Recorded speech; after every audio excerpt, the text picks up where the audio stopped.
If you think we're saying a lot and we're talking about a lot, we're about to go even deeper on Mwen Menm Ek Sa, the podcast. We're here with the cast and we're having an exciting time discussing emancipation in a way that you can understand at home, and we look forward to your comments on the subject. So now we're getting into quite a bit of topics, but we want to talk about it in a way that you guys know exactly what we mean, and we'll leave the rest up to you. So, remnants of a colonial past, we're talking about rethinking the education and financial systems, social ills, and religion. Y'all, education and financial systems in St. Lucia.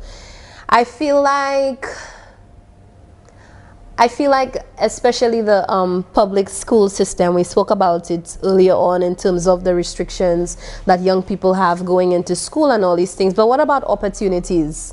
I think one of the most recent heavy discussions we've had on schooling has been the whole zoning thing. Mm-hmm. And recently, you know, with it's no longer common entrance, y'all. What's the new name? CPEA?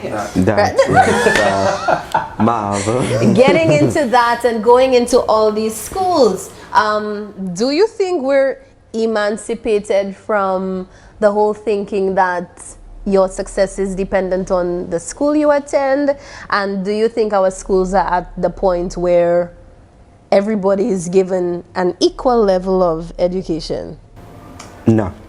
Okay, I think the gaps are kind of closing. Okay. But it's you're not seeing that, so we'll hear about it. I'm not seeing that. Are you a teacher? But enlighten me.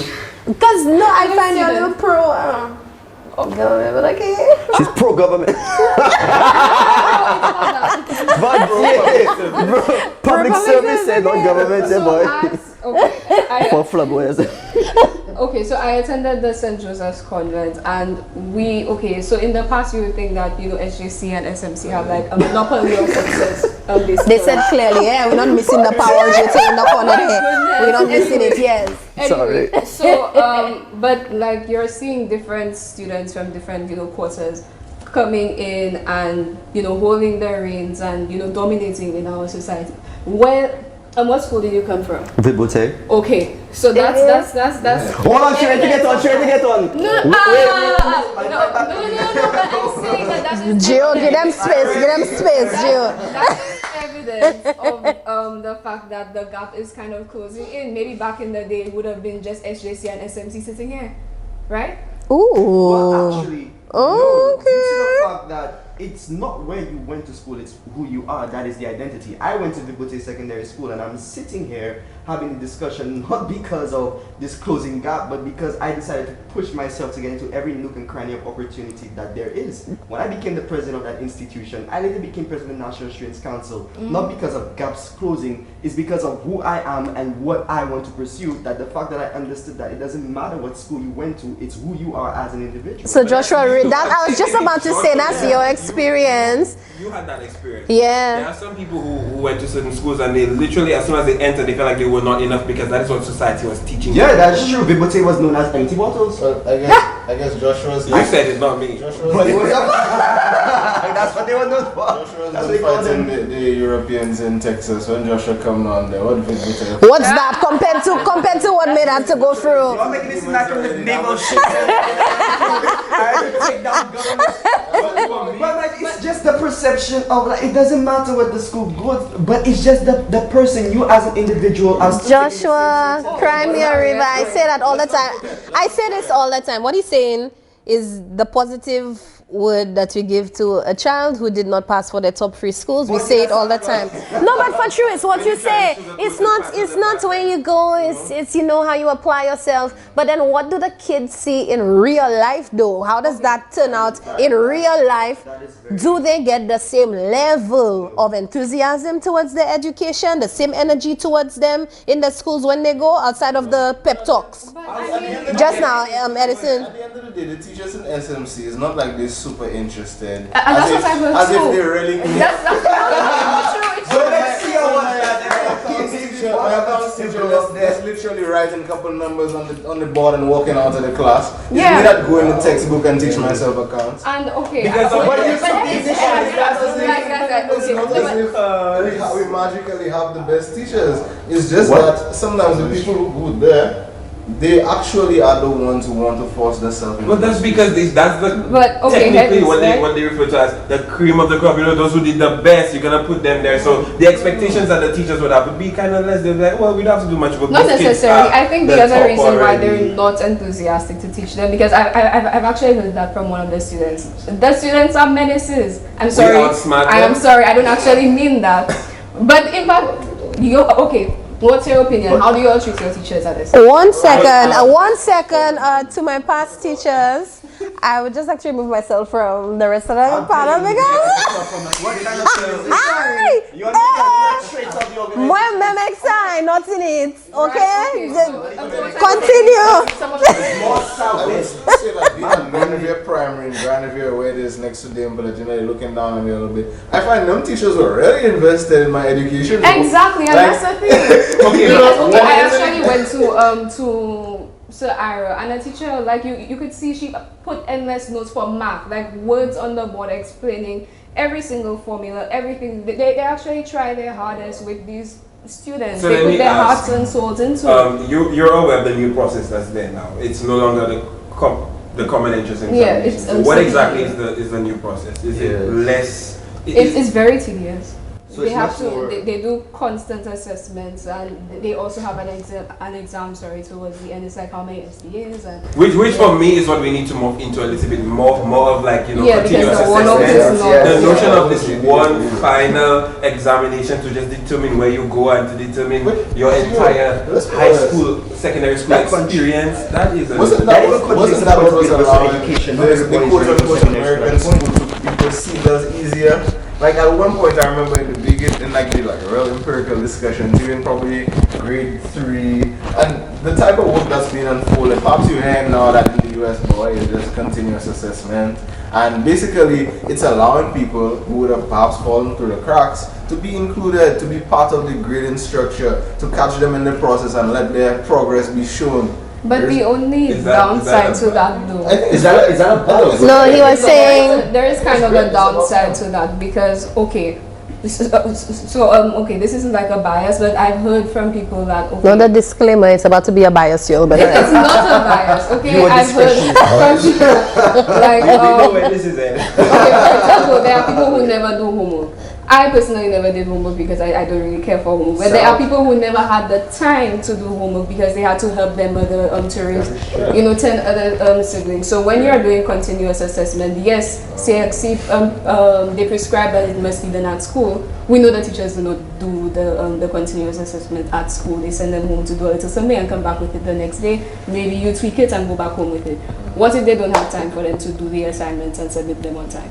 I used to do homework after school. But that actually goes back to the but wait. I mean, she mentioned homework in the first place. I feel like that's something we need to get away from. That's my opinion. Homework? Even at Safa, I was doing homework. Let homework. Not the delinquents. Alright, so the cast is filled with delinquents clearly. But let me bring it back into one topic that we've had in St. Lucia going on for quite some time. What are the subjects that we should be adding in schools when it comes to education? What happened to why am I learning French and Spanish, right? And if I plan to work in St. Lucia for a long time, the jobs that offer opportunities for me to apply these subjects are very few and far between. Where are the Creole language subjects? Where are those? What are your opinions on adding Creole to the subjects in school? It's essential. There's no doubt about it. The fact that you need to add Creole because it's part of our language structure, it's part of our history. The fact that we are diminishing the Creole culture because it may not be seen as part of our pop culture really shows how St. Lucia is integrated. You think that's why? No, I say that's maybe one of the reasons. You strike an important question. Well, in fact, your initial proposition that perhaps Spanish, or how would you get your employment? But the same Creole concept you're discussing now, you have to remember the educational system is driven by the desire for labor force, a desire for people to fill in the spaces of industries that are currently existing or being developed. Now, given that situation, you can't really turn it into now a humanitarian concept about what we're really doing. Nah, you have to remember that the true ethos of those structures has been built into an economic thrust. So you're doing econ, you're doing accounts, because if you have a finance degree, you could be a broker. That's basically what's going on. So before you even consider this simpler aspect of like the subject, ask yourself really, what is the industry? And when we begin to create a better connectivity between industries that are calling and the subjects we're teaching right now in 2022 in this form, is because you already know, based on the timeline or whatever concept that we're using, that that's a space we need. But I hate, because I hate that we feel like we have to justify, not necessarily everything you're saying, but justify Creole in that way, because it's not going to be black and white. There's not going to be a job where your main job will incorporate lots of use of the Creole language. In almost every job, think about public service, whereas it may not be a requirement, but your customers will come in, solutions will come in, and some people will only be able to speak Creole. Right. Social workers. Yeah. They have to give them the cards so that they can get free medication. Yes. These people would go into the communities, it was every Wednesday, and have to meet with the people and discern whether they can get that card for free medication. In that space, my mom, of course, growing up in shows that she can speak Creole, but in that space you could say, yeah, Creole is a requirement, or Creole is necessary, or that's why we taught it to you. So it's easy to do, actually, to justify it. So from what he said, I made an observation, right? So we justify the subjects taught at school based on the work that it could do for the person in the future. So what languages do we teach them? French and Spanish. That trickles into the tourism industry, where I think to study hospitality or something at Alta, you need a foreign language, don't you? Now, we will not be taught Creole, because why is it important that you need to socialize with your people, right? Why should, and this is not my view, right? But I'm saying that that's what it kind of seems to mean. No emphasis is placed on taking somebody from the city and making them able to communicate with somebody from down south. So it deepens a rift in our society. Go ahead, Joe. We don't need to identify what industry Creole could be tied to. Yeah. Creole, for me, it's like, this is who we are. This is our mother language. Why do we need a reason to teach young people their first language? Exactly. Alright guys, when we just discussing why we would want Spanish and French for the same equal opportunity concept. In other words, we are saying in truth, when you teach something in the schools, you want it to be applicable. You're teaching them languages that are applicable to life, applicable to workforce, and so on. But then even so, what can we incorporate into these spaces that can be used in a wider range? But you all hear that, but... And that is culture. Exactly. Our way of life. This is who we are. So it has to be the tales that we tell. A lot of it has Creole. A lot of these things. We have a whole festival, Je ne Creole. We celebrate that. So wait, but we taking it even deeper, y'all. Because one of our topics here in this segment is social ills. Don't you know, or maybe you've heard the stories of families not teaching the scholar in the family Creole on purpose, because they feel like it's a language that makes them lesser than, or it may degrade them. So they don't want them to learn it. They don't want to teach them Creole. You must always only speak the Queen's English. I'm sure we know these things. Some schools don't speak Creole. That goes back to pop culture.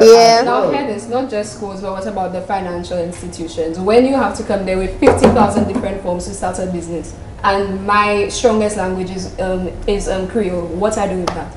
How am I supposed to approach that? So when we don't teach people to be able to shift between the English and the Creole, you're literally creating inequity in society. How would they be able to fend for themselves in the world of business? You're literally sending them into an inferior space economically. I also feel like we don't provide enough space to Creole speakers. You look at, just for reference, you look at overseas in states where you have more Spanish speaking persons, there's always a translation on the bottom in the caption. I look at our news all the time, right? We have our main news that runs between 7 and 8, the newscast will begin. And I wonder where do Creole speaking persons fit here? How do they know? All you have is Jubwa, and then y'all know Jubwa does give you all the salacious topics, and it's not always the first, you know? Yeah, but we could say Jubwa, but who else is there? Because I mean, and that's exactly the we thing. have to look at longevity. So when we only rely on one person, one radio station to give news, and then there's word of mouth. That's where they get the misinformation. When people they're talking about vaccines, only the English speakers understand it, and there's nobody to explain to the Creole speakers. Where do they get the information? The community I'm from. Is that really what's been going on though? Because I've seen some threats be put by some of the stations, DBS, HDS. They have some. They incorporate the Creole discussion. Yeah. What you mean segments? I'm gonna be honest. Wait, just now, hear that. In one conversation we say, Creole is us. That's what you said, right, Gio? Yeah. That's us. We're Creole. That's our first language, you said? Right. Why is there a separation? And I feel like that separation, just now, I feel like that separation trickles into communities as well, and the way we see people. Like, you know, somebody come and talk Creole to you, like proper Creole, and you kind of just expect that. You cannot subtitle Creole. That's what I'm saying. You just can't. What you mean? Even if you subtitle it, yeah, you can, but it doesn't mean that you're going to benefit everybody who's concerned. I feel like by speaking it, honestly, I just feel that by speaking it, the relatability is much higher. Now That's just what I think. So if you were to have the news recapped in that Creole, which I believe I've seen before, if whatever segment you do like that, I think that's just a much more relatable. Like to do 2 shows? Yeah. But wouldn't you team technology and advancement? But why would you want to go back to doing 2 shows instead of just adapting? Like my grandmom, if she was sitting there watching TV. Now your grandmother might be watching you, so be careful. My granddad carried it to see them little figures and reading it in the same way. But so it might not apply to them. Wait, but the subtitles might not apply to people whose first language is Creole, but it could apply to helping people in the Creole. Yeah, my thing is we are not doing it for them. These people are on their way out. I'm not saying this. No way to sugarcoat it. That's all I'm saying. We are doing it for our benefit. It's for us because I can write Creole better than I speak Creole, you know. Because I write Creole better than I speak Creole. I would probably say that I rather be proud and go to another country and say, hey, I speak 2 languages and I can write a nice little sentence. I want to see that for us, for young people. I mean, the grandparents and all that. We can say yes, they will not be into it, but they're on their way out. I would benefit. I'm not sugarcoating it. I'm not sugarcoating it. We are looking at future. I'm not going to sit there and try to get news for my grandparents who are not paying attention. 1 second. Decisions we make need to be for longevity and moving forward. But we're not saying let's include Creole just because we're looking at tokenism. Yeah, let's just put it there because because I would say a lot of commercial houses they do programs and they'll just say let's just the last line. Give it a Creole. Yes. I'm not into that. Yeah. If we're gonna appreciate the language, let us go full on and appreciate the language. Yeah, I agree. Okay, so I mean, that's if you're not looking out for the other. But I was just saying, if for the people who do that sort of Creole description going through it, it will just not be something you could sideline. So I agree that it can be phased out instead, because as you want to promote literacy of the language. You don't have to phase it out though, because these people need to hear. They need reliable sources of information. We need to put it out. Yes, do you know that there are people who visit St. Lucia to learn our language? Yes. When we are sitting down there, I feel like I'm too big to even learn my own language. People are sitting here paying for classes to learn our language. What does that say about that? Pause. Just now, you say, just hang in my head and shame. I got lots of shame in what I'm about to say. But Gio said a lot of people come in here to learn our Creole language, but I had to pay alias for y'all to learn the Creole because I don't know it. But anyways, that's it for the segment. It's Mwen Menm Ek Sa. They'll give my power during the break. We'll be back, guys.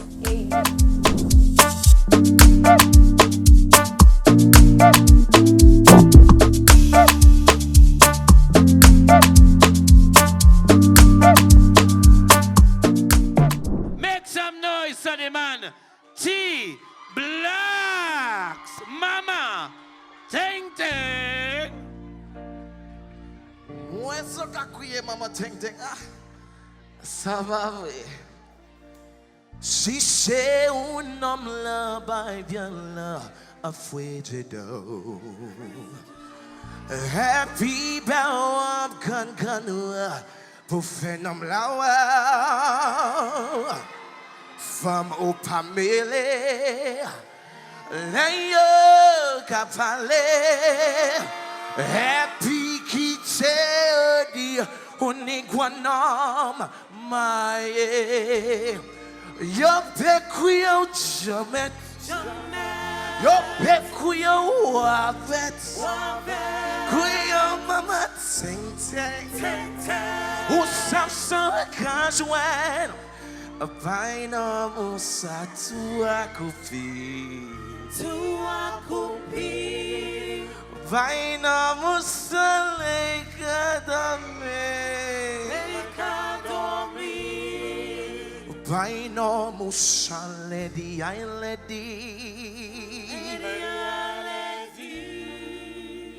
Baka de pa asukanawi kowasu.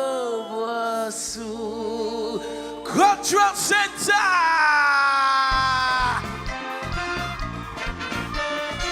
Honale.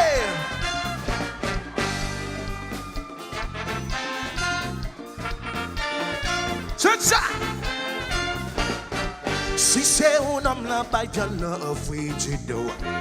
Happy bell wap kan nous pour faire un homme là-bas. Femme ou pas mêlée, la yo kapale. Happy qui t'est dit on est quoi non maillé.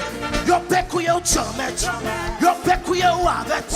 Kuyo mama ting-ting. Usa sa okazwen, by no musa tu akope. By no musa lekadome. By no musa lady, lady. Paka de pa sukanawe. Flex up this song.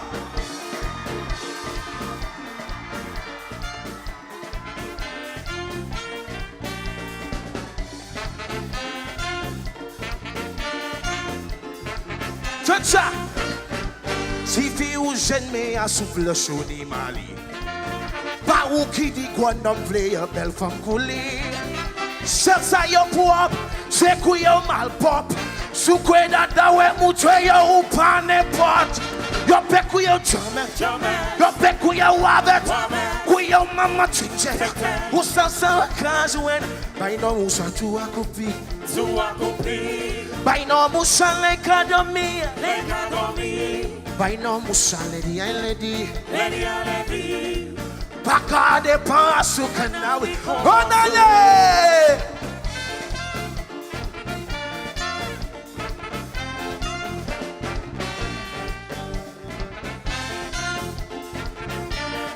Chacha, écoutez, gardez yo et puis maman yo pas ni manger. Mes affaires ou tout seul yo toujours qu'à veiller. Si c'est yo qui te soigne en timako, on met yo te kay bali let pisi wo. Yo pe ku yo jamet, yo pe ku yo avet, ku yo mama ting-ting. Who sounds so good? By no musa tu akupi. By no musa lekadome. By no musa lady, lady. Paka de pa sukanawe ko basu. Le ou te kawe mise, yo pe fate. Le ou te ni, yo pa ba ou aye. Ou zwena gwa mise, me ijamaye. Celui qui voulait payer pour ça.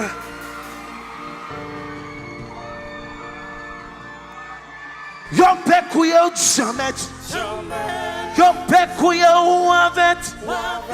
Kuyo mama cheng cheng. Usasa kajuena.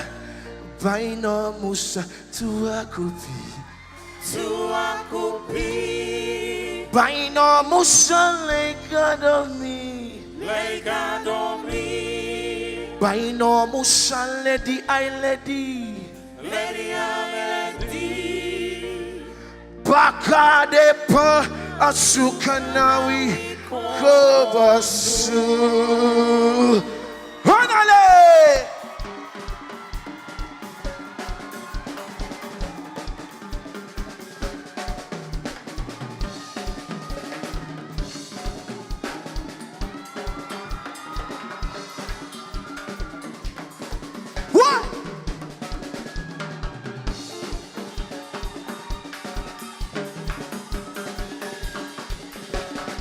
Yo pekuyo jamet, yo pekuyo wavet, kuyo mama ching ching. Usasa okazuen, baina musa tuakupi. Baina musa legadomi. Baina musa lady I lady. Baka de pasu kanawi kobosu. Yo pekuyo jamet, yo pekuyo wavet, kuyo mama ching ching. Usasa okazuen. Baino musa tu Baino musa legadomi. Baino musa lady I lady. Baka de pa na party.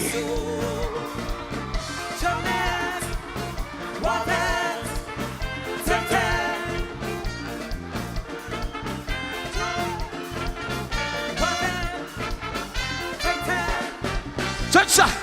Gade yo epi mama yo pa ni manger. Mais ça fait où tout seul yo toujours qu'à veiller. Si c'était yo qui te joint non timako, and bet yo take I bali let your pisi wo. Yo pekuyo, kuyo mama ching ching. Usasa okazuen, baina musa tuakupi. Baina musa legadomi. Baina musa lady I lady.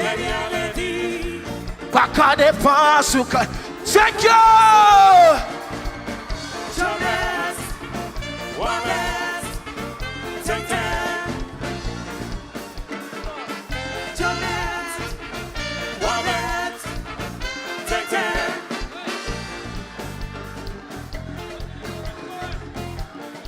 Cultural Center, Vector Desord. Moi viwe. Chacha, wanale. Yo pekuyo jamet, yo pekuyo wavet, kuyo mama ching ching. Usasa okazuen, baino musa tuakupi. Baino musa legadomi. Baino musa lady I lady. Baka de pasu kanawi. Thank you so much.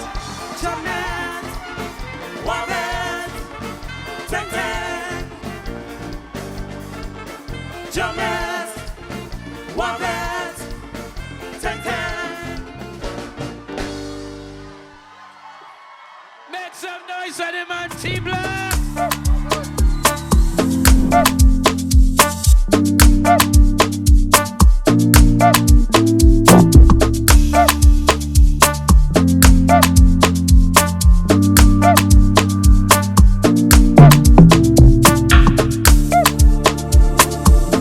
Thank you for tuning in to the 4th installment of Mwen Menm Ek Sa. Of course, you can catch the next episode on Sunday, September 18th on the CDF Facebook page. Mwen Menm Ek Sa was brought to you by the St. Lucia National Youth Council in collaboration with the Cultural Development Foundation.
vision creative.